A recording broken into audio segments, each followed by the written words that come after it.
आपके ग्राम पंचायत में, गांव में जिला प्रशासन की पूरी टीम, एसपी साहब, कमिश्नर साहब, आईएएस, पूरे जिला स्तर के विभिन्न विभागों के अधिकारी आए हुए हैं। और ये प्रशासन ने एक छोटी सी पहल की है जिसमें हम और गांव वाले आपस में बैठ के चर्चा करें। जैसे पुराने ज़माने में नहीं, गांव की समस्या को चौपाल के माध्यम से सुलझाया जाता था और कई बार आपस में हम लोग चर्चा पर चर्चा करते थे, कई अच्छी बातें निकल के आती थी। तो इस तरह की बातें अब धीरे धीरे व्यस्तता के चलते सब बंद हो गई हैं। अब आप देखते होंगे जो नए बच्चे हैं सब मोबाइल में लगे रहते हैं, पुरानों को समय नहीं देते। पुराने वाले अपनी जो पुरानी बातें, जो चीज़ें आपके अनुभव की रहती थी, बच्चों को नहीं बताते, सब अपने को होशियार समझते हैं। और प्रशासन भी आए दिन बिजी रहता है। ले जाएंगे और शासन से रिक्वेस्ट करेंगे कि भाई जल्दी मिल जाए हमें जो आपकी मान लीजिए डिमांड है। तो आज हम बेसिकली आपके पास कि हम अपने गांव का आगे शासकीय किन शासकीय स्कीम का लाभ लेते हुए विकास कर सकें। जैसे शासन की कुछ स्कीम्स होती हैं, जैसे उनमें टारगेट होता है। उदाहरण के तौर पे जैसे मान लीजिए आवास, ठीक है, 15 आवास, भाई जैसे यहाँ की सूची मान लीजिए 50 की है, लेकिन शासन से एक बार में 10 आवास आया, फिर 15 आवास आया, तो वो केवल शुरू के 10 लोगों को ही मिलेगा। लेकिन कुछ स्कीम्स ऐसी हैं, अभी विभाग के अधिकारी आपको बताएंगे, कि जिनमें जितने लोग अगर उस वर्ग में है या उस जो चाहिए शासन को योग्यता उस पैरामीटर में है, तो वो सभी को लाभ मिल सकता है। ठीक है, जैसे मान लीजिए पेंशन है, अगर 60 साल के ऊपर वाले हैं, बीपीएल हैं, तो सभी को मिलेगा। तो जैसे ही 60 हो गए, आवेदन दिया, करवा लिया। तो हर तरह की चीज़ें हैं। दूसरी कि आज हमारे और आपके बीच में और कोई नहीं है। सामान्यतः कई बार जनप्रतिनिधि या लोग आते हैं तो हम लोग कुछ प्रोटोकॉल में बन जाते हैं। आज आपको जो चीज़ें समझ में आती हैं, जो आपको डाउट है किसी भी शासकीय स्कीम से, वो आप पूछिए। विभाग के वरिष्ठ अधिकारी आए हुए हैं, वो आपको सभी जानकारी देंगे। हालांकि हमने रात्रि चौपाल रखा था, ये 5 बजे से शुरू होना था, लेकिन चूंकि रास्ता सही था और समय हमें कम लगा, तो विभाग के कुछ अधिकारी हो सकता है अभी विलम्ब से आए, लेकिन काफ़ी अधिकारी आ चुके हैं। तो हम आपको अभी धीरे धीरे शुरू करेंगे। इसके अलावा ये पुलिस एसपी साहब ने ये आप लोगों में से पढ़ना जानते हैं, तो उनके लिए कुछ फ्लैग्स लगवाए हुए हैं। आजकल आप लोग अखबार में सुनते होंगे, इसमें जैसे पहला वाला फ्लैग्स अभी एसपी साहब डिटेल में बताएंगे कि ऑनलाइन धोखाधड़ी ना हो हमारे साथ। कई बार कुछ आता है कि भाई आपको इनाम मिल गया, ये मिल गया, और पता चला OTP आपने दे दी, नंबर दे दिया, सब खाते से गायब हो गया। ठीक है, तो ये सब चीज़ें अभी जानकारी देंगे। फिर नशे से कई चीज़ें हैं, भाई नशा करना अच्छा नहीं होता, सबको पता है। और जब हमने गांव का रैंडम चयन, तो देखिए हमारा प्रयास रहता है कि जो भी हमारे पास सीमित संसाधन है हम करें, लेकिन उसमें 250-300 ही लोग आए थे चेकअप कराने, बच्चों सहित। तो आबादी कितनी है यहाँ की ग्राम पंचायत? हाँ, तो 3000 के लोग में, ठीक है, मान लो 200-400 लोग बाहर होंगे, लेकिन 2000 तो होंगे गांव में। तो जब आपके यहाँ कैंप लगा था और इतने सालों बाद लगा, तो कम से कम सभी माता बहनों का तो करवाना चाहिए था हेल्थ चेकअप। नहीं भी कुछ होता, अभी क्या है, कुछ भी कराने आपको या तो पिंडरई जाना पड़ता होगा या नैनपुर। तो जब आपके यहाँ सुविधा लगे तो उसका पूरा लाभ लेना चाहिए और अपनी सभी शंकाओं का समाधान कराना चाहिए। तो इसलिए ये हमारी आज की बैठक रखी गई है और अब हम धीरे धीरे एक एक विभाग वालों को बुलाएंगे। सबसे पहले पशु, ठीक है, आज जिला प्रशासन की इस चौपाल में आप सबका स्वागत है। मेरा परिचय, मैं पशुपालन विभाग से हूं, और आपके इस गांव के जो क्षेत्र अधिकारी हैं श्री परस्ते जी हैं। परस्ते जी आप सामने आइए। इनको कितने लोग पहचानते हैं परस्ते जी को? हाथ उठाइए। Very good. अच्छा, कभी बीमारी हो जाती है तो मदद करते हैं आके? ठीक।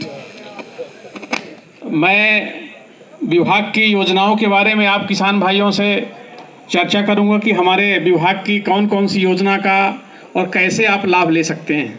मैं पहला जिक्र करूंगा किसान क्रेडिट कार्ड। किसान भाइयों, पहले सिर्फ खेती के लिए किसान क्रेडिट कार्ड बनता है, लेकिन अभी 2021 से अपन पशुओं के लिए भी किसान क्रेडिट कार्ड बनने लगा है। और इस जो पुतर्रा गांव है, इसमें 4 गांव आते हैं। इन 4 गांवों को मिला करके 100 किसानों के किसान क्रेडिट कार्ड बनाए गए हैं। 50% लोगों को इसका लाभ मिल चुका है। बाकी बैंकों से मेरी बात हो रही है और अतिशीघ्र हम इसका आप सबको लाभ देंगे। किसान भाइयों, टारगेट है किसी का भी बन सकता है जो किसान है? किसान क्रेडिट कार्ड में सर हमारा टारगेट तो जिले का 5400 रहता है, लेकिन सर पिछले साल हमने 5400 के अगेंस्ट 8700 बनाए थे सर। तो इसमें अधिक से अधिक भी हम बना सकते हैं। इसमें किसान भाइयों के ऐसी चीज है जिसमें जिनके यहाँ पशु हैं, ठीक है, तो जैसे अपना केसीसी बनता है जिससे खाद बीज उधारी पे मिलता है, फिर जब फसल आती है पैसा आता है तो पटा देते हैं और साल का साल के अंदर करते हैं तो ब्याज नहीं लगता। नहीं तो हम साहूकार से लेते हैं और वो ऐसी उसकी ब्याज चलती है कि मूल ही नहीं ख़त्म होता हमारा। ठीक है, साहूकारों से कितने लोगों ने कर्ज लिया है? इसमें से कभी तो लिया होगा ना किसी ने। हाँ, तो वो फिर अनंत काल तक चलता, तो उनके चक्कर में नहीं आना चंगुल में। तो अपने को पशुओं का भी केसीसी बनवाना है और जो किसान भाई हैं उनको भी अपना केसीसी बनवाना है। तो इसमें अपन दुधारू पशुओं का बनता है किसान भाइयों। गाय में 15,000 रुपये और भैंस में 18,000 रुपया। अधिकतम हम 10 पशुओं का बनवा सकता है। एक किसान 10 पशुओं का एक साथ लाभ ले सकता है। 15,000 रुपये गाय में, दुधारू गाय में, और 15,000 रुपया, 18,000 रुपया भैंस में। तो इस प्रकार किसान क्रेडिट कार्ड का आप अधिक से अधिक लाभ लें। सबसे अच्छी बात मैं आप सबको बता दूंगा, पहले सर किसान क्रेडिट कार्ड के लिए किसान को बैंक जाना पड़ता था। अभी फिलहाल आपको किसी बैंक के चक्कर नहीं लगाना है। हर शुक्रवार को सर हमारे ऑफिस में खुद सभी बैंकर्स आते हैं। हम फील्ड से किसान क्रेडिट कार्ड इकट्ठा करते हैं और शुक्रवार को बैंक वाइज हम बैंक वालों को दे देते हैं। किसान को किसी भी बैंक के कोई चक्कर लगाने की ज़रूरत नहीं है। ऐसी सुविधा सरकार ने की हुई है आप सबके लिए। पहले किसान क्रेडिट कार्ड के लिए बैंकों को चक्कर लगाते थे और थक हार के वो भी लेना नहीं चाहते थे, लेकिन अभी कुछ नहीं है। सिर्फ घर में हमारे कर्मचारी आते हैं। अभी 100 लोगों को हमने बना दिया है और हमारा 500 कम से कम हम टारगेट करेंगे यहाँ पर। मैं यहाँ पे चर्चा करना चाहता हूँ सर, किसान भाई भी हैं, जिला प्रशासन भी है, कि सर ये खेती के हिसाब से बहुत अच्छा क्षेत्र है सर। ये यहाँ कृषि पशुपालन का बहुत अच्छा रकबा है। और सर इनकी एक बड़ी जिनाइन समस्या थी जो आपके सहयोग से सर अभी सॉल्व हो गई है कि आसपास क्षेत्रों में यहाँ आवारा मवेशी, निराश्रित मवेशियों का बड़ा आतंक था और किसान भाइयों की फसलों को नुकसान करते थे वो। अभी हमने पिछले लगातार 3-4 बैठकों में पिंडरई गांव में जैन समाज से हमने चर्चा किया और एक प्राइवेट खुद की गौशाला समाज की जैन समाज के लोगों ने, अन्य लोगों ने मिलकर उसको चालू कर दिया है और 2 महीना के भीतर उसको हम उसमें पशु रखना शुरू कर देंगे। तो आसपास जो निराश्रित और आवारा पशु आपकी फसलों को नुकसान पहुंचा रहे हैं, वो समस्या आपकी बिल्कुल सॉल्व हो जाएगी। कहीं कोई निराश्रित आवारा। तो हमारे आदेश निकालने के बावजूद, समझाने के बावजूद भी कुछ किसान भाई जो लास्ट में काटने के बाद जो नरवाई या जो भी बचता है ना उसको जला देते हैं। तो कृपया इसको जलाइए नहीं। इसके 3 नुकसान होते हैं। पहला नुकसान कि भाई एक तो पर्यावरण को नुकसान होता है। दूसरा भाई जो तापमान जब होता है तो जो सूक्ष्म जीव होते हैं, केचुआ वगैरह, जो कि अपनी फसल अच्छी करते हैं, वो सब जल जाते हैं, नष्ट हो जाते हैं और माइक्रो न्यूट्रिएंट्स खराब हो जाते हैं। और तीसरा आप पे जुर्माना अलग लगेगा। ठीक है, तो अब आवारा पशु आपने अगर पकड़ा दिए तो वो भी तो कुछ खाएंगे ना, जैसे हमको भूख लगती है सुबह शाम। तो कृपया वो एक जगह इकट्ठा करके आप लोग यहाँ कहीं रखवा दीजिए। हम विभाग से उठवा के उसको गौशाला तक छुड़वा देंगे। तो दोनों काम हो जाएगा, आपको उठवाना नहीं पड़ेगा और पुण्य का पुण्य मिलेगा। गाय बैल कम से कम उनको खाना मिलेगा तो खेतों में नहीं आएंगे। जैसे आप लोग दुधारू पशु पालन करते हैं, गाय भैंस पालते हैं, उसके लिए सरकार की एक बहुत अच्छी योजना है। उसमें 1.5 लाख रुपए का अनुदान है सामान्य जातियों और ओबीसी भाइयों के लिए, और अपने अनुसूचित जाति और जनजात भाइयों के लिए 2 लाख रुपए का अनुदान है और 6 लाख रुपए इसमें ऋण रहता है। बशर्ते उसी किसान को इसका लाभ मिल सकता है कि उसके पास कम से कम 1 एकड़ ज़मीन रहना चाहिए। उनके नाम से, पत्नी के नाम से, पिताजी के नाम से, बेटे के नाम से, मतलब उस घर का जो भी सदस्य है जो साथ में रह रहा है उसके नाम से 1 एकड़ ज़मीन। वो ज़मीन कोई गिरवी नहीं रखी जाती है, ये दिखाने के लिए कि हम यहाँ पशु को बांधेंगे, यहाँ उसका चारा वगैरह लगाएंगे, और उसका एक दृष्टिकोण ये रहता है। तो इसमें बिल्कुल कई किसान आते हैं कि बैंक वाले गिरवी रखेंगे, ऐसा कुछ भी नहीं है। वो आपके ये बताने के लिए कि इसमें हम हरा चारा लगाएंगे, पशु को यहाँ बांधेंगे, उसको शेड बनाएंगे, और अधिकतम इसमें 10 लाख रुपए तक का हम ऋण ले सकते हैं। कई नैनपुर 1-2 किसानों ने लिया हुआ है। आप सभी किसान भाइयों को मेरा राम राम। मैं मछली पालन विभाग से LS सयाम, सहायक संचालक मत्स्य उद्योग, जिला अधिकारी हूँ, और मेरे विकासखंड स्तरीय अधिकारी श्री PR वैद, मत्स्य निरीक्षक, इनको 2 विकासखंड का प्रभार है, मवई और नैनपुर। आ जाएगा बस। देखिए, खेती के साथ में मछली पालन का एक व्यवसाय है, जिससे हम जो है मछली पालन करके अपने आमदनी को कैसे आगे बढ़ा सकते हैं। तो बहुत सारे योजनाएं संचालित हैं प्रधानमंत्री मत्स्य संपदा योजना के नाम से। प्रधानमंत्री मत्स्य संपदा योजना के तहत किसान भाइयों के लिए अच्छी अनुदान वाली स्कीम है, ये अच्छी लाभ देने वाली स्कीम है। जो इसमें मछली पालन का काम करेगा, जैसे कोई मछली पालन का काम कर रहा है, उसमें वर्ष भर पानी रहता है, मान लीजिए 1 मीटर पानी उसमें रहता है किसी भी तालाब में, 100 मीटर बाई 50 मीटर या 50 मीटर बाई 20 मीटर से ऊपर का जो भी तालाब है, उनमें सब में पानी अगर आपके पास व्यवस्था है, आप उसमें मछली पालन का काम करते हैं, तो ये आप मान के चलें कि आपको जब कभी भी मछली पालन आप करते हैं, तो जब कभी भी आपको राशि की आवश्यकता पड़ती है, आज हमें मान लीजिए अचानक 200-400 रुपए की राशि की आवश्यकता है, तो हम क्या करेंगे कि वहाँ से मत्स्याकेट करके विक्रय करके हमको 200-400 रुपए तुरंत हमें प्राप्त हो जाते हैं। तो हमें जो है इसे इस तरह उपयोग करना चाहिए कि मछली पालन भी हो, और उसकी जो पानी अगर अपना एक्स्ट्रा बचता है उसको हम खेतों में भी उसको हम सिंचाई के लिए उपयोग कर सकते हैं। तो एक योजना है स्वयं के भूमि में तालाब निर्माण की।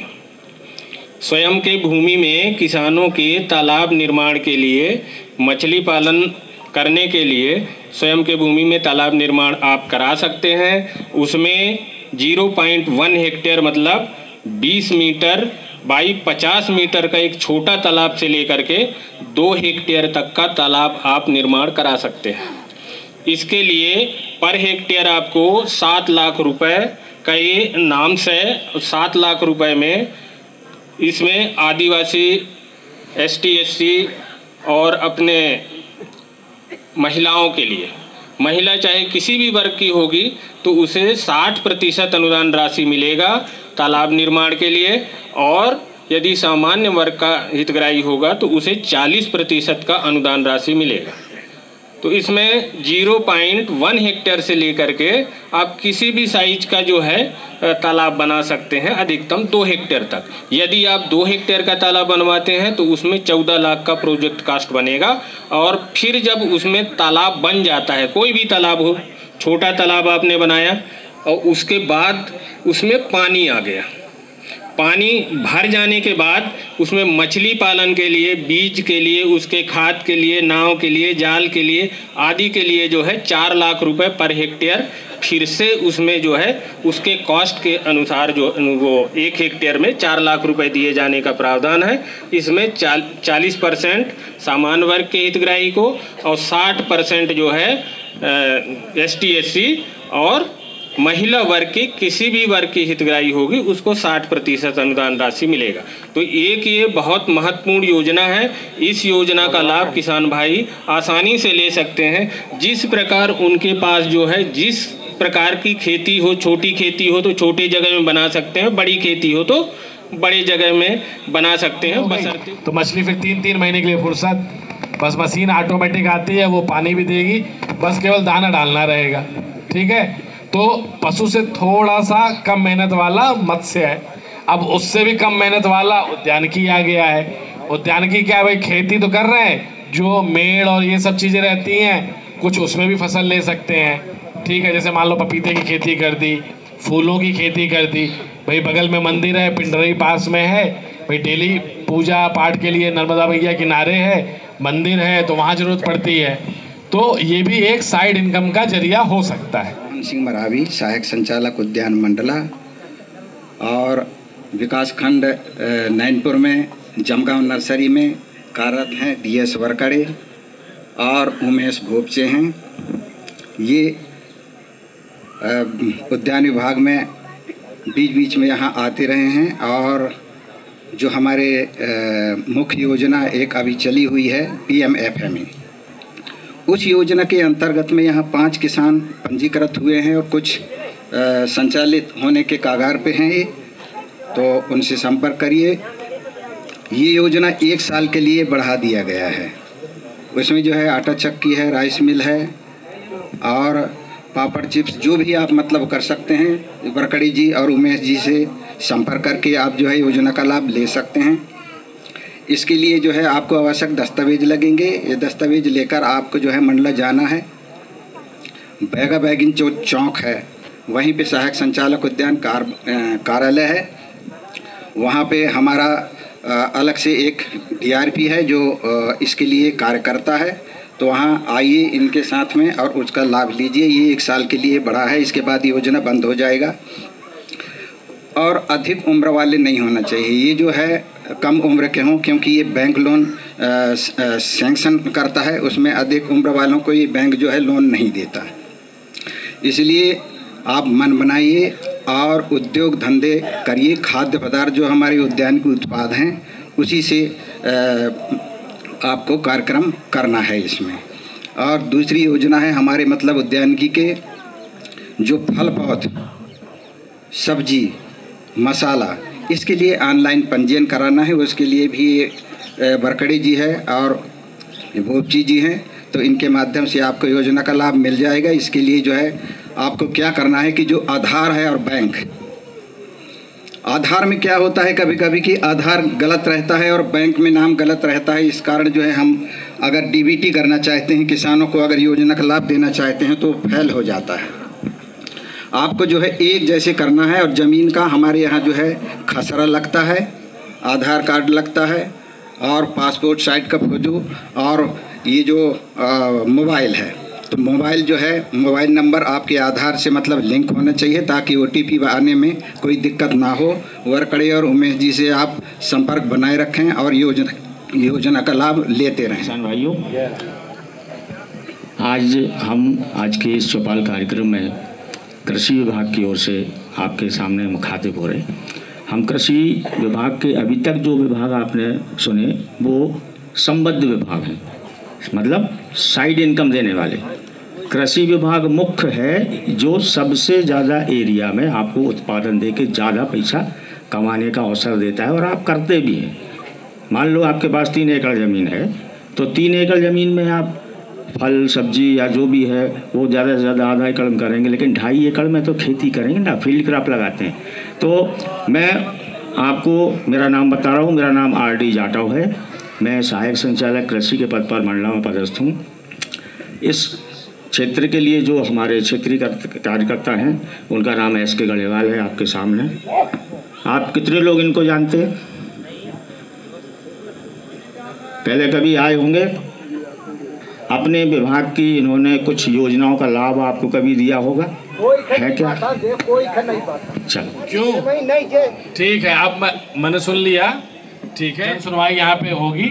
ठीक है, सचिव जी RS और सरपंच वगैरह सब बैठेंगे, तो आप ग्राम पंचायत पे 10 बजे से लेके 1 बजे तक रहेंगे। तो कृषि विभाग से जो भी आपको समझना है पूरी स्कीम के पैम्फलेट लेके आइएगा। में और अभी में लाभ दिया था, यदि आप सुनना चाहें तो नाम बता दें, नाम पढ़ के बता दें। जिनको 9,000 पर हेक्टेयर के हिसाब से चने का प्रदर्शन इन्होंने दिया था। इसमें पहला नाम है पतर्रा के सुखदेव, भंगीलाल, नीचल, हेमनारायण। है क्या इनमें कोई? आप जानते हैं?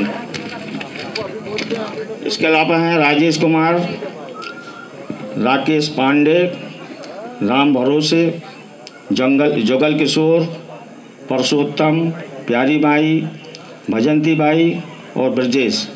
कोई है क्या? इनको चने का प्रदर्शन दिया था जिसमें 9,000 रुपया पर हेक्टेयर तक का अनुदान दिया जाता है। अभी मैं इन योजनाओं के बारे में आपको बताऊंगा जो आपके क्षेत्र में खेती किसानी के विकास के लिए अनुदान सहायता के रूप में उपलब्ध कराई जाती हैं। इनमें सबसे बड़ी योजना है हमारी राष्ट्रीय खाद्य सुरक्षा मिशन योजना। खेती करने के लिए हर एक किसान को जिन चीज़ों की आवश्यकता पड़ती है उन्नत तरीके से खेती करने के लिए, उन सभी चीज़ों पे शासन द्वारा कुछ ना कुछ अनुदान दिया जाता है। अनुदान का मतलब आप ये क्लियर समझें, अनु यानी छोटा, दान, ठीक है। मान लो कोई चीज़ 1,000 की है तो हो सकता है कि उसमें आपको 300 रुपये का छूट मिल जाए, 500 की मिल जाए, पूरा का पूरा बहुत कम है अब, ठीक है। तो जैसे बीज है तो बीज में अब ये बृहत योजना चल रही है कि प्रदर्शन योजना, राष्ट्रीय खाद्य सुरक्षा मिशन के तहत खरीफ और रबी दोनों सीजन में अनाज और दलहन तिलहन तीनों चीज़ें मुख्य है ना। अनाज वाली फसलों में 2.5 एकड़ तक के प्रदर्शन आपको दे रहे हैं, उसमें धान शामिल है और रबी सीजन में चना। गेहूं पर योजना नहीं है, लेकिन गेहूं पर एक योजना है, वो है बीज ग्राम योजना। बीज ग्राम योजना में 4800 रुपये का 1 हेक्टेयर का अनुदान है, 1 हेक्टेयर का प्रावधान है, लेकिन उसमें आपको 1600 रुपये की छूट है केवल।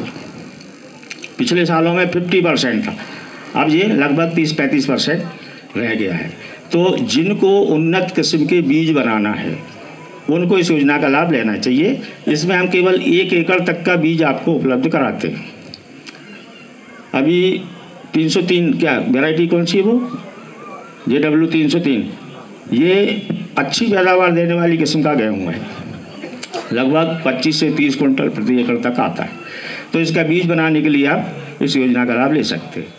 पाइपलाइन 30 पाइप खरीदने पर आपको 15,000 रुपये तक का अनुदान मिलेगा, ठीक है। अब यदि किसी को स्प्रिंकलर लगाने, मान लो पानी कम है और ज़्यादा एरिया में सिंचाई करना है, तो फुहारा वाली पद्धति देखें स्प्रिंकलर, उस पर भी आपको 17,000 रुपये पर हेक्टेयर का यूनिट है, उस पर अनुदान मिलता है। तो सिंचाई का साधन बन गया। बीज पे भी अनुदान व्यवस्था हो गई। अब शुरू साल में बिल्कुल लागत नहीं है तो 2.5 एकड़ के प्रदर्शन का अनुदान आपको मिल ही रहा है, जिसमें अधिकतम 6,000 रुपये बीज कृषि विभाग स्वयं उपलब्ध कराता है, ठीक है। और बाकी चीज़ें, बीज उपचार दवाई है, कीड़ा लग गया तो कीटनाशक दवाई है, कुछ जैविक खाद, हम रासायनिक खाद के लिए अनुदान नहीं देते, ठीक है। ये जो सोसाइटी में आप लोग लेते हो ना, उस पर अनुदान नहीं है, आप निजी तरीके से खरीदने और उपयोग करें। केवल जैविक खाद, जहर मुक्त खेती के लिए हम प्रोत्साहन देते हैं, ठीक है ना। तो ये लाभ ले सकते हैं। अब और क्या चाहिए, अब थोड़ी सी बड़ी योजना में आपको क्या चाहिए, tractor, seed drill, cultivator, plough, ठीक है ना। तो इसके लिए भी कृषि अभियांत्रिकी विभाग से हर एक आइटम पे 30 से 50% तक की छूट है, जो बाज़ार की कीमत है उस पर आपको इतना लाभ मिल जाएगा। एक नई और बात आपको बता दें कि हमारे इस क्षेत्र में अधिकांश जो कटाई होती है गेहूं की और धान की, वो हार्वेस्टर से होती है कि नहीं आपके यहाँ? उत्तरदा में भले ही ये हम पैरा देख रहे हैं, लोगों ने हाथ से कटवाया होगा, अच्छी बात है, इससे जानवरों को चारा भी मिल जाता है। लेकिन जो लंबे खेत हैं, बड़े बड़े किसान हैं, वो हार्वेस्टर से कटवाते हैं और पूरी जो नरवाई रहती है वो खेत में, है ना, छूट जाती है। उसमें अगले सीजन की खेती करने की लोग आग लगा रहे हैं। ये दंडनीय अपराध हो गया है। अब आग लगाने से बहुत नुकसान है। एक सबसे बड़ा नुकसान तो ये है कि जो जीव जंतु होते हैं, किसान के जो मित्र होते हैं, केंचुआ, अपन रात में सो जाते हैं, लेकिन केंचुआ दिन रात अपनी अनउपजाऊ मिट्टी को खाता है और उपजाऊ बना के निकालता है, सुरंगें बनाता है। सुरंग बनाने से क्या होता है, बरसात का पानी ज़्यादा गहराई तक ज़मीन में थमेगा, सोख लेगी ज़मीन, ठीक है, तो नमी बनी रहेगी, है ना। और जो खाद आप डालते हैं खेती करने के लिए, चाहे वो रासायनिक हो, यूरिया, DAP, जो भी हो, इसको घुलित अवस्था में बदलने के लिए सूक्ष्म जीवाणुओं का बहुत बड़ा महत्व है। यदि ये नहीं होंगे तो खाद फसल ले नहीं पाएगी। पौधे की जो जड़ है ना, उसको उपलब्ध रूप में कन्वर्ट नहीं होंगे तो फसल ले नहीं पाएगी। आपने मान लो 100 रुपये का खाद डाला, आपकी फसल 40 रुपये का ले पाएगी, बाकी 60 रुपये का नुकसान हो जाएगा। कैसे होगा? एक तो ये है कि पौधे की जड़ गहराई रहती है मुश्किल से 5 इंच 6 इंच। गेहूँ की जड़ इतनी जाती ना, धान की भी इतनी जाती। अब आपने ज़रूरत से ज़्यादा खाद डाल दी, पानी भी देते हो, सिंचाई होगी, पानी में वो खाद घुलेगी तो 5 इंच की गहराई से नीचे यदि आपका खाद घुल के चला गया, पौधा खींच नहीं सकता, पंप तो लगा नहीं खींच लेगा, वो नुकसान हुआ ना। धूप निकलती है, हवा चलती है, तो घुले की अवस्था में नमी जिसमें खाद घुला है वो उड़ जाएगा, तो वो एक लॉस हो गया। ये घाटे का धंधा है ना। इसलिए समझदारी से रासायनिक खादों का इस्तेमाल करने के लिए एक महत्वपूर्ण योजना और है, वो है सॉइल हेल्थ कार्ड योजना। समझ रहे? मतलब अपने खेत की मिट्टी की जांच कराना बहुत ज़रूरी है। उससे ये पता लग जाएगा कि आपके खेत में आप जो फसल लेने वाले हो उसमें कितना पोषक तत्व चाहिए, लेकिन है कितना उपलब्ध। जितना कम है उतनी डालिए, ठीक है ना। अब अपन देख सेक में उन्होंने 3 कुंटल डाला तो हम 4 कुंटल, ठीक है। आवश्यकता नहीं है, डाल रहे हैं, पैसा भी जा रहा है और ज़मीन की क्वालिटी ख़राब हो रही है। तो आप सभी से विनम्र निवेदन है मेरा, ये घेड़ेवाल जी हैं, इनको आप बताइए मंगलवार को आएंगे, अपने खेत की जांच, मिट्टी की जांच कराने के लिए इनको सैंपल दीजिए। फ्री ऑफ कास्ट, कोई पैसा नहीं लगेगा, आपको कार्ड मिल जाएगा, आपको हकीकत पता लग जाएगी कि कितना खाद डालना है। राम राम, नमस्कार। मेरा नाम नितिन तिकाम है। मैं वरिष्ठ सहकारी निरीक्षक के पद पर मंडल में पदस्थ हूँ और सहकारिता के माध्यम से हमारे जो आप लोग को जो सेवाएं देते हैं उसके लिए हमारे जो समिति प्रबंधक हैं कुलदीप जी, इनसे शायद आप सभी लोग परिचित होंगे। परिचित हैं इनसे? बताइए एक बार, सब पीछे आप लोग बताइए। हाँ, तो विभाग वालों ने अपनी योजना बताई, हाँ, तो सारी योजनाओं का आप लोग कर्मठ लोग हो, आप लोग मेहनती लोग हो, आप सब पालन कर सकते हो, अच्छे से उनका फॉलो भी कर सकते हो, अच्छे से उनका उपयोग भी कर सकते हो। पर इन सब की योजनाओं के लिए लाभ लेने के लिए हमें क्या ज़रूरत पड़ती? सबसे ज़्यादा ज़रूरत क्या रहती है हमें? वो है पैसा। अगर हमारे पास पैसे ही नहीं है तो हम कुछ काम ही के नहीं है, कुछ कर ही नहीं सकते। हमारे पास आने जाने को पैसा नहीं है, कृषि कार्य के लिए बीज खरीदने के लिए पैसा नहीं है, खाद खरीदने के लिए पैसा नहीं है, मत्स्य का कोई काम कर रहा है तो उसके लिए पैसा नहीं है, पशुपालन के लिए पशु खरीदना है तो उसके लिए पैसा नहीं है। तो पैसे की ज़रूरत पूरी करता है हमारा सहकारिता विभाग। और शासन प्रशासन की भी मंशा है कि जो किसान भाई हैं वो शासन के पैसे से ही अपना खेती का काम करें। खेती का काम हमसे, हमारे सहकारी समितियों से आप 0% मतलब 0% की ब्याज की दर से आप पैसा लें और अपना खेती बाड़ी करें। खेती बाड़ी करने के बाद जो अभी जो उपार्जन का काम चल रहा है, उपार्जन में अपनी उपज बेचें और लिंकिंग के माध्यम से ऑटोमेटिक आपकी राशि वहाँ से कट जाएगी और शेष राशि आपको मिल जाएगी। तो आपका काम भी हो गया और सरकार का कर्जा भी उतर गया। तो इन सब ये सारी चीज़ के करने के लिए हमें सबसे ज़्यादा ज़रूरत पड़ती है, वो होती है किसान क्रेडिट कार्ड की। तो आप लोग तमाम लोग किसान क्रेडिट कार्ड तो बनवाए होंगे। हमारे यहाँ सर ग्राम पंचायत में 700 के लगभग केसीसी जारी हैं यहाँ पर। तो हम इन केसीसी के माध्यम से हम आपको 0% के ब्याज की दर से ऋण उपलब्ध कराते हैं।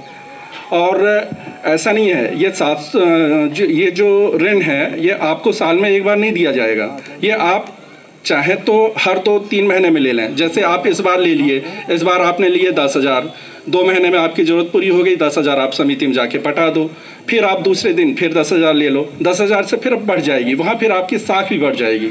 इसलिए इसको किसान साख पत्र भी बोलते हैं। तो वहाँ आपकी साख बढ़ गई, आपकी लिमिट बढ़ गई, आपकी क्रेडिट बढ़ गई, है ना। तो आप समय पर लीजिए, समय पर पटाइए।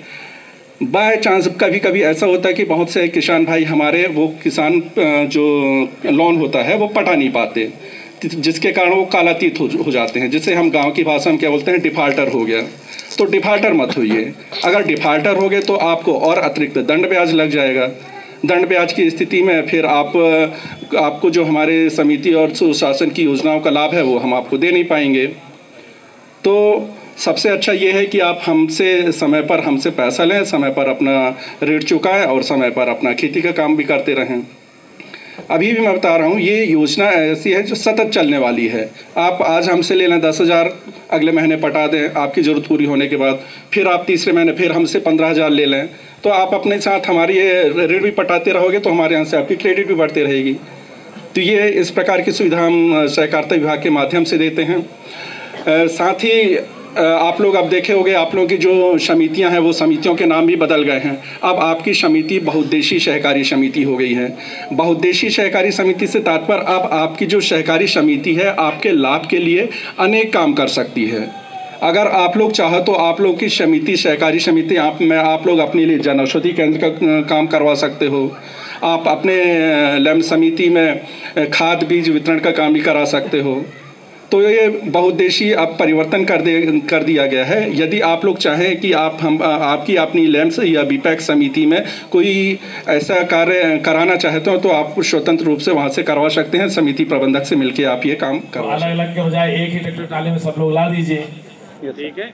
और कल इस गांव का स्पेशली देखेंगे, ठीक है। और बाकी साथियों से अनुरोध ये रहेगा कि जब ऑफ सीजन होता है, मतलब इसलिए 2 चीज़ें होती है भाई, खाद हमें किसी भी उस सीजन में 3 बार लगती है। एक बार जब खेत तैयार करते हैं, एक बार जब फसल छोटी छोटी स्टार्टिंग होती है, और एक बार थोड़ी खड़ी फसल में डालते हैं, फिर पक जाता है, कटाई करते हैं। मोटा मोटी फसल के चक्र यही रहता है ना। तो जब आप खेत तैयार करते हो, जब फसल कटाई और फसल तैयार करने के बीच का समय है, तो आप लोग लास्ट में एकदम आते हो जब अब बोना है। उस समय क्या होता है कि पूरे संभाग में एक साथ डिमांड बढ़ती है, मतलब खाद ऐसे डिमांड बढ़ेगी और 15 दिन बाद फिर डिमांड खत्म हो जाएगी। तो जो बीच का समय है हमारे पास सेंट्रल लॉक में रहता है खाद, ठीक है, जैसे हम साल भर इकट्ठा करते रहते हैं। और इस समय हम उसके अलावा खरीदी केंद्र के अलावा अपने जो सहकारी है नगद भी 4-5 पूरे जिले में सेंटर बनाते हैं। तो उस समय अनुरोध ये रहेगा आपसे कि जो आपका खाली वाला समय है उसमें एडवांस खरीदी कर ले, क्योंकि आप समिति के सदस्य रहेंगे ही, तो 2-2 बोरी कम से कम अपने पास रख ले। तो जैसे ये है कि चलो घर में 2 बोरी है, बाकी सीजन में आप लेते रहिए, बट 2 रहेगा तो ऐसा नहीं होगा कि फसल का हमारा तैयारी प्रभावित होगी, ठीक है। तो अब ये फसल चक्र तो लगभग हो गया, ठीक है। अब जब अगला फसल चक्र आएगा तो जो बीच का समय रहता है ना, जब फसल नहीं बोई जाती, न काटी जाती है, लास्ट के 15 दिन पके रहते हैं, तो उस समय भी आइए, हमारे पास खाद रहता है, ठीक है। और कल यहाँ के लिए आप जितने भी ट्रैक्टर ट्राली, एक बार आप रुक के जाइएगा, तब तक आप नोट कर लीजिएगा। सचिव साहब, सचिव कहाँ है? प्रिया पटवारी साहब। तो आप कौन कौन किसान कितना लेने जाएंगे, यूरिया चाहिए कि क्या चाहिए, तो वो सूची बना के रख लो और इनसे कोऑर्डिनेट करके कल आप मंगवा लो। तो आपका कारीगर मैं इमरान खान हूँ, मैं कार्यपालन यंत्री हूँ मंडला में MPB की तरफ से, और हमारे साथ यहाँ के नैनपुर के सहायक अभियंता पल्लव स्वर्णकार जी और लाइन स्टाफ सुशील श्रीवास्तव जी है। ये पिंडरई मुख्यालय देखते हैं लाइन स्टाफ। विद्युत विभाग की योजनाओं के संदर्भ में मैं बता रहा हूँ।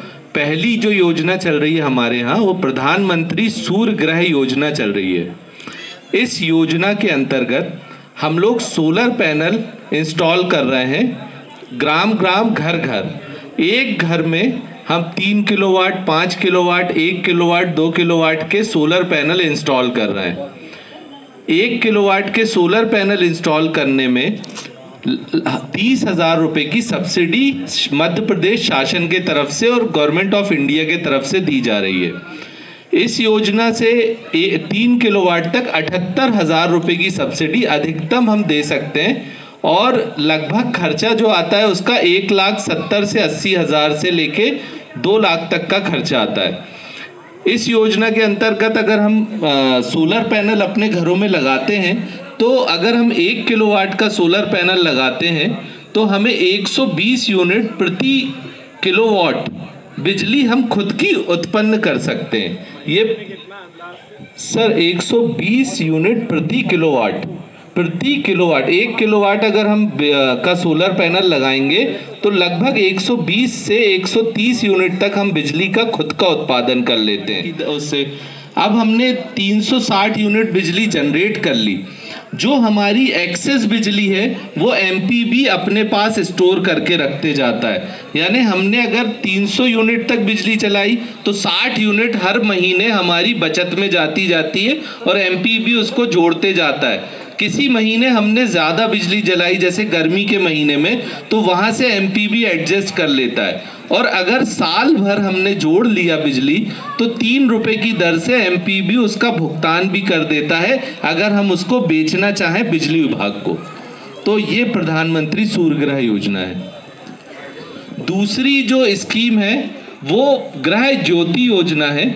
इसमें 100 यूनिट तक 100 रुपये का बिजली बिल आता है। इस योजना से लाभान्वित हो रहे हैं घरेलू उपभोक्ता। और इसमें मध्य प्रदेश शासन एक्चुअल जो बिल होता है वो 592 रुपये का होता है। अगर हम लोग 100 यूनिट की बिजली जलाते हैं एक महीने में तो एक्चुअल जो बिल आता है वो 592 रुपये का आता है। लेकिन मध्य प्रदेश शासन आपको 492 रुपये की सब्सिडी देता है और 100 रुपये का ही बिजली का बिल आपको देता है। तो ये गृह ज्योति योजना है घरेलू उपभोक्ताओं के लिए। और वो उस 100 यूनिट तक का अगर हमने अपना जो बिजली का खपत है उसको अगर कंट्रोल करके रखा तो हमें 100 रुपये का ही बिजली का बिल अधिकतम मिलेगा। तीसरा जो हमारा योजना है वो SC/ST बेनिफिशियरी पंप योजना है। SC/ST बेनिफिशियरी पंप योजना में SC/ST कैटेगरी के लोग 5 HP तक का पंप निशुल्क में अपना कनेक्शन निशुल्क ले सकते हैं और निशुल्क ही उनको बिजली दी जाएगी।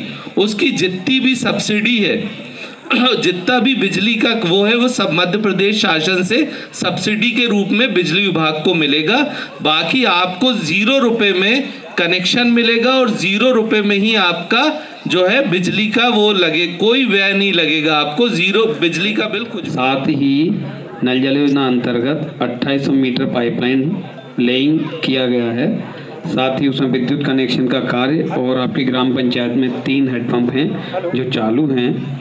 इसके साथ ही इसमें नलकूप खनन एक और किया गया जो नल जल योजनाओं को चालू करने के लिए है। तो ऐसे आपके यहाँ नल जल योजना वर्तमान में संचालित है, लेकिन हमारा आप लोगों से एक ही आग्रह निवेदन है, यह योजना आपकी अपनी योजना है। सरकार ने चूँकि बनाकर आपको हस्तांतरण की है तो इसका संचालन संधारण ग्राम पंचायत के माध्यम से किया जाता है। तो कृपया कर जो भी संचालन संधारण के लिए जो हमें पंचायत को राशि देनी पड़ती है वो आप लोगों को सहयोग प्रदान करना चाहिए ताकि आपकी योजना वर्तमान में किसी प्रकार से कोई टूट फूट लीकेज या कोई भी जलना फिरना या ट्रांसफार्मर या मोटर पंप जब जल जाता है तो इसको बनाने के लिए कहीं ना कहीं से राशि हमको एकत्रित करनी पड़ती है। क्योंकि पंचायत के पास भी ऐसा कोई फंड रहता नहीं है कि संचालन संधारण हम कैसे करें, तो वो प्रति व्यक्ति मान से यदि हम उस ग्राम पंचायत में पैसा जमा करते हैं तो वह पैसा आपकी ग्राम पंचायत में चलने वाली नल जल योजनाओं को संचालन संधारण के रूप में कार्य में लिया जाता है। क्योंकि आप लोग यदि इस प्रकार की सहयोग राशि जमा करते हैं तो आने वाले समय के लिए भी किसी प्रकार से नल जल योजना बंद ना हो और सुचारू रूप से चलती रहे, यही अपेक्षा है विभाग की। आप मनोज भास्कर, कार्यपालन यंत्री, नंबर है मेरा 8770069172 8770069172। भाई सामान्य बिजली मान लो अपना बिल आ रहा है 200-500 रुपये, अचानक से ज़्यादा आ गया, तो अगर ऐसे किसी के इस महीने के बिजली के बिल हैं, ठीक है, तो नहीं वहाँ पे जाओ अभी वो एक काका ये आ गए, तो जिन किसान भाइयों के भी बिजली के बिल बढ़े हैं, ये बिजली का काउंटर है यहाँ पे, अभी जाइए आप सुधरवाइए तत्काल इनका, ठीक है। तो सभी से अनुरोध है जिनका भी बिजली का बिल है, अगर नहीं भी आए हैं तो फ़ोन करके बुला लीजिए, तो वो हाथों हाथ अभी सुधर जाएगा, ठीक है। सुबह से कैंप हमने इसलिए लगाया था कि इस तरह का भी बिल आता है तो वो भी करा लें। और सोलर जो एनर्जी योजना है उसका फ़ायदा ये है कि मान लो 1 किलोवाट 110 यूनिट वाला लग गया और अपनी महीने की यूनिट खर्चा होती है 150, तो 150 का बिल मान लो आ रहा है 6 रुपये के हिसाब से 15×6 = 90, 900 रुपये। तो उसमें से 110 यूनिट खत्म हो जाएगी, तो जो अपने पास बिल आएगा वो केवल 20 यूनिट का आएगा। ठीक है, तो 20 का मान लो है तो 2 छक्का 12 लगभग 120-30 रुपये। तो धीरे धीरे, अच्छा ये 5 साल तक इसमें बहुत ज़्यादा दिक्कत नहीं, केवल सूरज की रोशनी चाहिए। तो बरसात भर छोड़ दो, बरसात में जब काले घने बादल रहते हैं, बाकी 9-10 महीने बढ़िया आराम से आपका सोलर पैनल चलेगा, तो फ्री की सूरज की रोशनी, उससे बढ़िया बिजली बन जाएगी। तो जो थोड़े से समृद्ध किसान हैं वो 1-2 प्रयास करके देखें। समय पे दे देता है अम्मा, परेशान तो नहीं करता ना? नहीं, काम तो इनका अच्छा है सर, सिर्फ इतना ही है कि जो जिंदा आदमी है वो नहीं के बराबर की, दोबारा उनको जो घर में 4 लोग हैं तो 3 को मिलता है। एक का नाम जुड़ा नहीं है, हाँ, वो सचिव महोदय के यहाँ करके और वो आधार वगैरह हमने करवा दिया। आज जुड़ गया ना? ठीक है। 2 आवेदन आज आए हैं, और भी अगर किसी किसान भाई के या किसी परिवार के हैं जिनमें आप तत्काल जोड़ सकते कभी भी उसमें। ठीक है, तो 1 घंटा बैठेंगे, तब तक जुड़वा लीजिए। वो 74 है और प्राथमिक परिवार की जो संख्या 494 है। टोटल जो है यहाँ 568 पात्र परिवार हैं जिनको हम खाद्यान्न देते हैं। प्राथमिक परिवार के परिवारों को प्रति सदस्य 2 किलो गेहूँ और 3 किलो चावल प्रति माह मिलता है। इसी तरीके से अंत्योदय के परिवार को 15 किलो गेहूँ और 20 किलो चावल प्रति माह मिलता है, 35 किलो टोटल मिलता है। विकासखंड नैनपुर लगता है ये पुतर्रा ग्राम पंचायत का। वहाँ पर रेखा संयाम परियोजनाधिकारी के रूप में पदस्थ हैं और ये हमारी गांव की आंगनवाड़ी कार्यकर्ता है पुतर्रा। तो ये केंद्र खोलती वगैरह आती है केंद्र पे, सभी लोग बताएं, हाथ उठाएं, कौन कौन मानते हैं केंद्र खोलती है टाइम से? ठीक। इस ग्राम पंचायत में जो आंगनवाड़ी केंद्र है वहाँ पर हम बच्चों का, गर्भवती और धात्री मतलब जो बच्चों गोद में हैं दूध पिलाती हैं, उन माताओं का हम पोषण और वजन देखरेख करते हैं। साथ ही यहाँ पर हम अपने विभाग से 2 प्रकार की हितग्राही मूलक योजनाओं का लाभ देते हैं। एक देते हैं लाडली लक्ष्मी योजना। इस योजना में हम प्रथम बालिका को बिना परिवार नियोजन की शर्त के लाभ दे देते हैं। पर द्वितीय बालिका में परिवार नियोजन 1 वर्ष के अंदर कराना अनिवार्य है, तभी योजना का लाभ मिलता है। तो इस प्रकार हम 2 बालिकाओं पर परिवार नियोजन के साथ लाडली लक्ष्मी का दोनों बालिकाओं को लाभ देते हैं। इसी तरह एक और योजना चलती है जो गर्भवती माताओं से संबंधित है, जिसको बोलते हैं प्रधानमंत्री मातृ वंदन योजना, जिसके तहत प्रथम गर्भधारण करने वाली महिला, जिसको गांव की भाषा में प्रथम पारा बोलते हैं, उन महिलाओं को 2 किस्तों में 3000 और 2000 की में 5000 रुपये देते हैं। इसमें केवल उन महिलाओं को लाभ नहीं मिलता जो इनकम टैक्स देती हैं। इस गांव में ऐसी कोई महिला नहीं होगी, क्योंकि हम इस गांव में अभी तक 131 महिलाओं को प्रधानमंत्री मातृ वंदना का लाभ दे चुके हैं। इस योजना में अभी एक और संशोधन हुआ है। द्वितीय पारे में जो भी महिला बच्ची को जन्म देती है उसे एक मुश्त 6000 रुपये का लाभ मिलता है। पहले केवल 1 पारे पे लाभ मिलता था, अब लेकिन इसी योजना को पिछले साल से द्वितीय पारे में भी यदि बालिका जन्म होता है, क्लियर है कि अगर द्वितीय पारे में बालिका जन्म हुआ है तो उसे परिवार नियोजन के साथ लाडली लक्ष्मी मिलेगा और प्रधानमंत्री मातृ वंदना में 6000 का एक साथ का लाभ मिलेगा। इस तरह ये हमारी 2 योजनाएं हैं जो हम यहाँ से संचालित करते हैं। साथ ही मैं जिले में सामाजिक न्याय का काम देखता हूँ, जो विभिन्न प्रकार की 12 प्रकार की पेंशन देते हैं। पुतर्रा ग्राम पंचायत में अभी तक हम 167 व्यक्तियों को पेंशन प्रदान कर रहे हैं।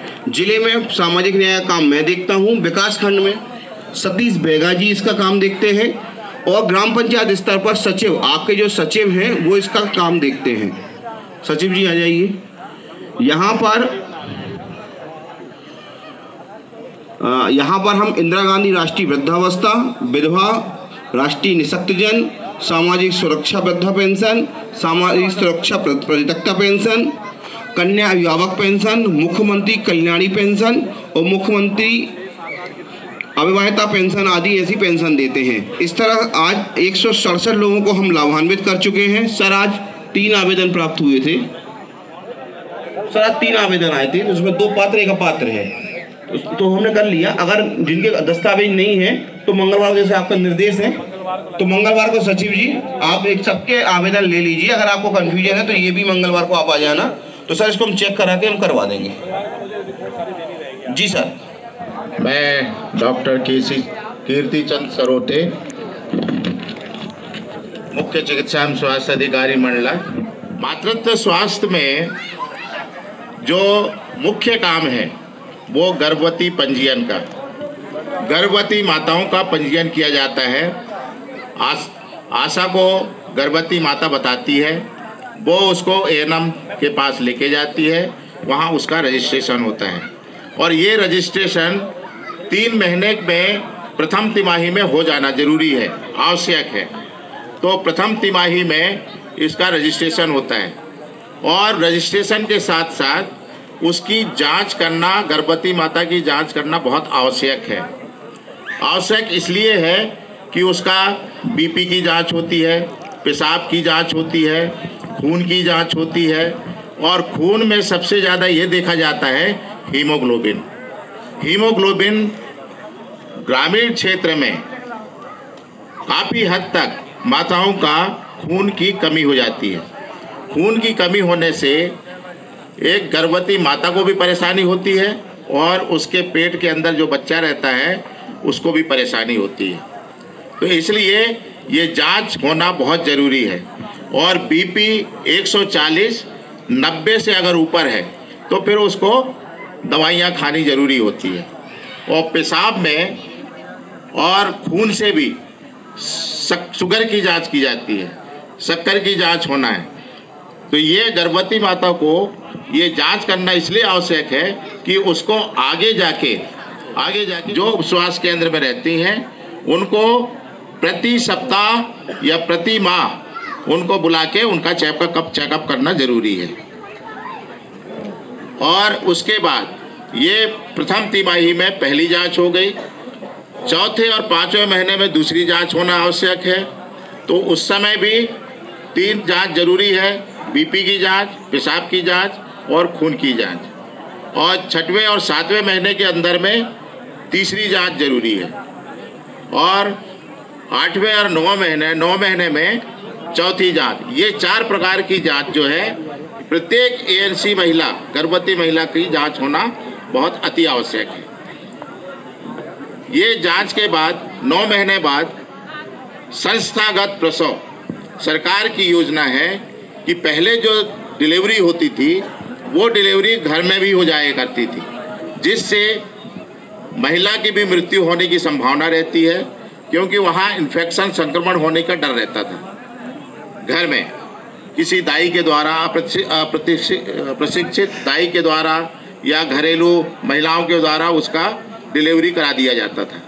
तो लेकिन अब संस्था में प्रशिक्षित स्टाफ नर्स या एएनएम के द्वारा उनकी डिलीवरी होना आवश्यक है और इसके लिए संस्थागत प्रसव में सरकार के द्वारा डिलीवरी के बाद उसको 1400 रुपये का प्रोत्साहन राशि भी दिया जाता है।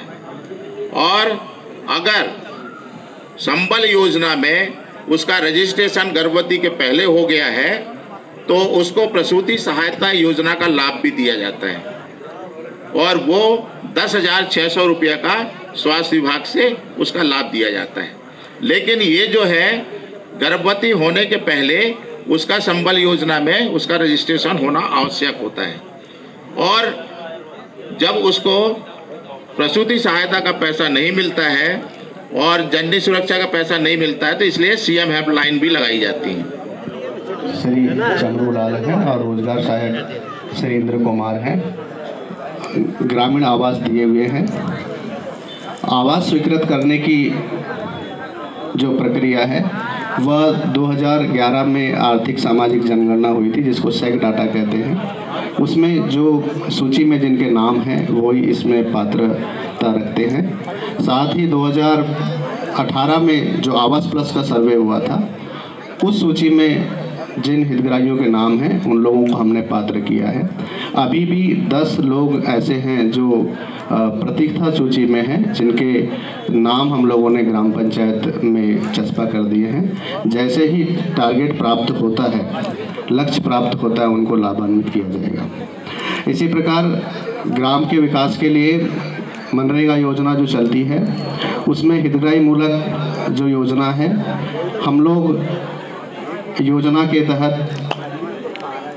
खेत तालाब निर्मित करते हैं ताकि अधिक से अधिक किसान भाई लोग खेत तालाब निर्मित करके जो वर्षा का जल है उसमें रोक सकते हैं और मत्स्य पालन, सिंगाड़ा पालन का कार्य करते हैं। साथ ही हितग्राही मुल्क में मनरेगा से जीविकोपार्जन के लिए मुर्गी पालन जो स्कीम है उसमें हितग्राही को 65,000 रुपये मुर्गी पालन के सेट बनाने के लिए दिया जाता है। पशुपालन अगर जिसके पास में 10 गाय या भैंस हैं उसको 1,05,000 रुपये तक की सेट बनाने के लिए योजना के तहत लाभान्वित किया जाता है। बकरी पालन के लिए भी हम लोग 70,000 के तक जो सेट बनता है बकरी पालन का उसको हितग्राही को लाभान्वित करते हैं। इसके साथ ही स्वच्छ भारत मिशन के लिए अभी तक पुतर्रा ग्राम पंचायत में 530 शौचालय निर्मित किए गए हैं। ग्राम पंचायत के माध्यम से अगर बच्चे का इनको जरूर बनाए। साथ ही हम देखते हैं कि ग्रामीण विकास के तहत हम लोग संबल का भी योजना जो संबल योजना है श्रम डिपार्टमेंट की उसको भी संचालित करते हैं। एसडीएम साहब, राजस्व विभाग और राजस्व के साथ साथ 15 नवंबर से 15 दिसंबर तक पहले भी 2 अभियान चले थे। राजस्व अभियान पॉइंट 1 फिर 2 ये 3। तो इसमें हम लोग नामांतरण, बंटवारा, अभिलेख दुरुस्ती, नक्शा तरमीम, पीएम किसान ई-केवाईसी और आदि काम करते हैं। मैं ये आप लोगों को बताऊंगा कि हम अभी आपकी पंचायत है पुतर्रा, इसमें 4 गांव आते हैं। इसमें मात्र 6 खसरा नंबर ऐसे हैं जो नक्शे से लिंक नहीं हैं, नहीं तो अन्यथा सारे खसरा नंबर नक्शे से नक्शा तरमीम 100% है। हमारा पटवारी है सर श्रीवास, नक्शा तरमीम यहाँ की बहुत अच्छी है। और दूसरी बात, ड्रोन सर्वे से जो काम चल रहा है स्वामित्व में, उसमें भी यहाँ का ड्रोन सर्वे का काम पूरा हो गया है। स्वामित्व के तहत आप लोगों के जो आबादी में जो नैनपुर तहसील में 130 गांवों का स्वामित्व का काम पूरा हो गया है। 159 गांवों का काम में ग्राम में ड्रोन का जो सर्वे है वो हो गया है कंप्लीट। और राजस्व विभाग में इसी प्रकार से और भी जो कभी प्राकृतिक आपदाएं आती हैं आरबीसी के तहत, जैसे किसी की पानी में डूबने से मृत्यु होती है, सांप के काटने से मृत्यु होती है, कभी किसी के मकान में अग्नि से क्षति होती है, उसके तहत हम लोग आप लोगों को सहायता, शासन की जो योजनाएं हैं उसके तहत आप लोगों को सहायता पहुंचवाते हैं। ये हमारे तहसीलदार साहब हैं श्री नागो से, अभी नए आए हैं। ये पटवारी हैं श्रीवास जी, मेरे यहाँ बैठते हैं ये मंगलवार और गुरुवार को। काम ठीक है पटवारी साहब का? आप लोग बताइए काम पटवारी जी आते हैं? पैसे से तो नहीं मांगते ना काम के लिए? ठीक सर, इनका नक्शा तरमीम 100% है सर। ये 4 गांव में हो गया सर। और बीएलओ कौन है? हाँ, इधर आइए। क्या नाम? आम छे में जोड़ते हैं नाम।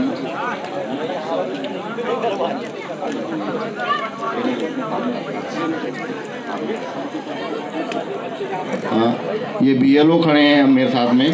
अभी इलेक्शन के जो निर्वाचन नामावली होती है वो जोड़ने काटने का काम यही करते हैं। आप लोग इनको पहचानते होंगे। क्या नाम है आपको? राम प्रसाद केरा जी है ये।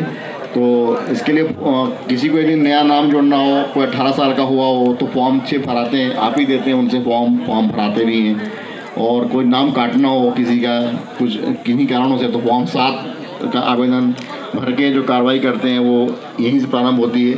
और फॉर्म 8 में जो संशोधन होता है वो भी यहीं से होगा, के लिए आप लोगों के इनके बीएलओ के माध्यम से ही होगा। इस प्रकार से इलेक्शन का काम भी बीएलओ के माध्यम से तहसीलदार साहब और हम लोग देखते हैं। मेरे ख्याल से तो संतोषदायक ही है, क्योंकि हमारे स्तर तक भी चीज़ें पॉजिटिव अप्रोच में ही आती है। आप लोगों को कैसा लगा काम? अभी बढ़िया लग रहा है? कोई लड़ाई झगड़े दंगे फसाद तो नहीं हो रहे हैं? सबसे अच्छी चीज़ ये है कि ये एक ऐसा प्लेटफॉर्म है जहाँ पे सारे डिपार्टमेंट्स एक साथ इकट्ठे हो गए। नहीं तो क्या होता था कि कोई भी शिकायत हो, किसी भी डिपार्टमेंट से संबंधित शिकायत हो, सीधे बस एक ही जगह जाना है थाने, सीधे एक ही जगह जाना है चौकी। तो अच्छी चीज़ ये है कि सभी डिपार्टमेंट हैं, हेल्थ वाले अपनी स्कीम्स बता रहे हैं, उनकी प्रॉब्लम आप उनसे डायरेक्ट डिस्कस कर सकते हो। ज़मीनी संबंधी शिकायतें आप रेवेन्यू से डिस्कस कर सकते हो, और लड़ाई झगड़े जहां कानून का, विधि का उल्लंघन हो रहा है, उसकी शिकायतें आप हमसे डिस्कस कर सकते हो। तो ये एक प्लेटफॉर्म अच्छा है कि सारे डिपार्टमेंट है एक ही छत के नीचे हैं, 2 मुखिया भी हमारे सामने मौजूद हैं, और हम सारा डिपार्टमेंट आपके साथ है, जिससे आप खुल के बात कर सकते हो, जिससे आप खुल के अपनी समस्याएं हम सबके सामने रख सकते हो। यहाँ पे कुछ पिंडराई पुलिस का काम अच्छा है, और उसमें अच्छा करने के लिए हम लोग लगातार प्रयास कर रहे हैं। आपके क्षेत्र में अगर कोई आंदोलन भी हो रहा है या कोई भीड़ भी इकट्ठी हो रही है, कोई उपद्रव होने भी जा रहा है, तो वो समय से पहले रुक जाता है। फोन पे, पेटीएम, मोबाइल का यूज़ कितने लोग करते हो? आप सभी अपना हाथ उठाएं, बस 4 लोग। अभी 4 लोग निकलेंगे जो यूज़ नहीं करते, सभी लोग फ़ोन का यूज़ करते हैं, अपना हाथ उठाइए ना। महिलाएं फ़ोन का इस्तेमाल नहीं करती, घर में सब करते हैं ना। हमारी मैडम भी महिला अधिकारी हैं तो ज़्यादा बेहतर करके समझ पाएगी। साथ में हमने सब नंबरों की एक लिस्ट लगाई है यहाँ पर, आप उसका फोटो खींच के लेके जाना और अपने गांव के सभी व्हाट्सएप ग्रुप्स में भी डाल देना। एसपी से लेके एसडीओपी, एडिशनल एसपी, थाना प्रभारी, चौकी प्रभारी तक के नंबर इसमें उल्लेखित हैं। ये सभी नंबर उठते हैं, ये चेक करने के बाद ही हमने इसमें दिया है। तो इस कोई महिला या कोई बालिका बताना चाहेगी कि उनके साथ कभी कोई किसी ने अभद्र व्यवहार हो, यही अपेक्षित भी था। अब एक जो मुख्य बिंदु है जिस पर हम लोग बात करना चाह रहे हैं, आजकल अपराध की जो तरीका है वो पूरी तरह से बदल गया है। अब आमने सामने पैसा छीनने झपटने वाली चीजें छूट के यहाँ से आपका मोबाइल जो है ये दुनिया की एक खिड़की है। आपका जो कैमरा है इससे आपको दुनिया का कोई भी आदमी देख सकता है। जैसे आप फोन में कुछ भी देख सकते हो, ऐसे ही वो भी आपको देख रहा है। तो हमको क्या क्या करना है, और अगर कुछ हमारे साथ अपराध घटित हो जाए तो क्या हमको करना है, इसके बारे में हम थोड़ी बात करना चाह रहे हैं। और ये ऐसा नहीं है कि ये सिर्फ युवाओं के लिए ही है। जैसे कि क्या होता है कि आपके पास व्हाट्सएप होगा या आपके घर में किसी के पास व्हाट्सएप होगा। अब सरकार की इतनी हजारों सैकड़ों स्कीम्स हैं जिसमें कि आपको कोई आर्थिक लाभ प्राप्त होता है। तो जो फ्रॉड करने वाला है, जो धोखाधड़ी करने वाला है, वो ऐसे एक लिस्ट डाल देगा व्हाट्सएप पे कि प्रधानमंत्री आवास योजना उतर रहा। तो आपको लगेगा कि क्या पता मेरा नाम उस लिस्ट में हो, तो आप उस लिस्ट को क्लिक कर दोगे तो आपका फोन हैक हो सकता है। तो ऐसे बहुत सारे तरीके हैं। आपको लगे कि हमारा केसीसी का कार्ड हमने अप्लाई किया था तरीके से। फ्रॉड का एक तरीका नहीं होता है। जिसको धोखाधड़ी देनी होती है, जिसको नटवरलाल बनना है, वो तो हर बार कोई सरकार की नई स्कीम आएगी। जैसे कोरोना के टीके के समय हुआ था, कोरोना का टीका अगर आपको लगवाना है तो इस पर क्लिक कर दो, फिर फोन हैक हो जाए। आपको सजग व सतर्क रहना होता है। सबके अकाउंट हो गए, सबके फोन में OTP आता है, लेकिन अगर ये फ्रॉड हो जाए तो आपको हिचकिचाना नहीं है। ये एक नंबर आपको दिख रहा होगा 75 876, ये सब सेव करके जाना आज। 75 876 44 088 आसान नंबर रखा है जिससे कि आपको याद रहे। ये तीनों में से आप किसी भी नंबर पे लगा सकते हो, लेकिन जो मैंने आपको नंबर बताया है और उससे नीचे वाला 70 491 41 561, ये हमारे मंडला के हैं। हमने ये हेल्पलाइन लगभग 1 साल पहले शुरू करी थी और हमको इस साल 1700 फोन कॉल आए हैं। मतलब एक दिन में आप समझ लो कि कम से कम हमको 15 से 20 कॉल एक फोन पे आते हैं और हम लोग सभी को सुनते हैं। हमने इस साल 450 लोगों को फ्रॉड होने से बचाया है, क्योंकि लोग आपको फोन लगाते हैं कि भाई आपका जो लड़का है उसको हमने पुलिस ने वहाँ पे पकड़ लिया है, बलात्कार के केस में पकड़ा गया है, आपका बच्चे से ज़्यादा आपको क्या प्रिय होगा, तो आप कुछ पैसा दे देते हो। और भी कई बार गलतियों से नए लड़कों से कोई लिंक क्लिक हो गई तो आपको वो वहाँ पे उनको जब पता चल जाता है, आपका फोन हैक हो जाता है, तो वो आपको डराएंगे कि हम आपको समाज में बदनाम कर देंगे। इन सभी चीज़ों से, समस्याओं से बचने के लिए हमने आपको नंबर दिया है। यहाँ आपकी आइडेंटिटी किसी को डिस्क्लोज नहीं होती, हम कहीं पेपर में नहीं छापते आपके साथ कोई फ्रॉड हो जाए, आपको बचाने का प्रयास करते हैं। दूसरा, इसी फ्रॉड के इतर आपके मोबाइल भी खो जाते हैं। कई बार इतने सारे मोबाइल हो गए, कहीं रखा जाता है या कहीं कोई जेब काट ले। तो हमने इस साल हमको 1500 शिकायतें आई हैं और हमने थानों पे, चौकियों पे ट्रेन किया है लोगों को। आपको मंडला नहीं आना है, आपको अपने नियरेस्ट चौकी जाना है। आप 1920 पे कॉल करके भी कर सकते हो, लेकिन हो सकता है कि भाई आपको ये आसान लगे कि हम चौकी पर जाएं। हमने इस साल 955 मोबाइल लौटाए हैं। 955 मोबाइल मतलब कितने करोड़ों के होंगे। और मोबाइल सिर्फ पैसे से नहीं होता है, मोबाइल में आपकी सब जानकारी रहती है, आपके सब ID कार्ड का फोटो रहता है, OTP आता है, सब कुछ आपकी पूरी लाइफ उस पर निर्भर हो जाती है। फिर बैंक जाना, फिर सब चेंज करवाना, मतलब बहुत समय लगता है। तो मोबाइल चूंकि लोगों को एकदम उसका उनके जीवन का एक बहुत ही महत्वपूर्ण पहलू हो गया है, तो हमारा ये प्रयास रहता है कि अब जैसे आपको मोबाइल व्यक्तिगत एक लोग आकर, और अगर ग्राम की समस्या है तो सामूहिक रूप से आकर हमें दे दीजिएगा, ठीक है।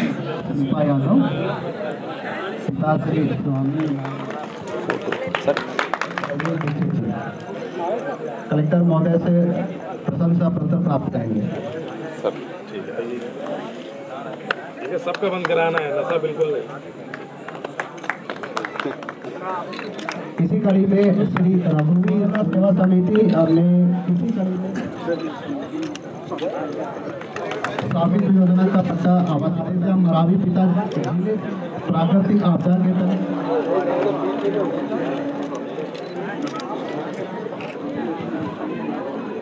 यहाँ देखिए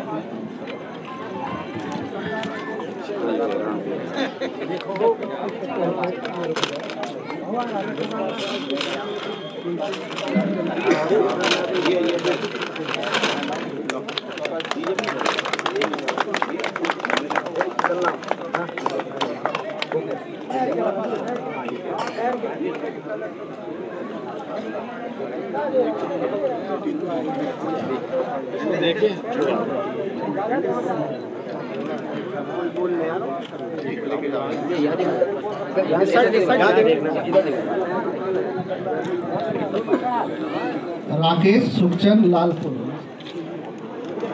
अलग अलग है। डब्ल्यूआरडी साहब, सब गांव वालों को पानी चाहिए नहर से। नहर चाहिए,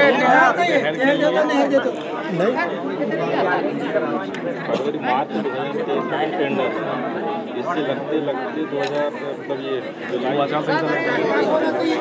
सोमवार को मैं भोपाल बात करूँगा खुद, मुझे छुट्टी है।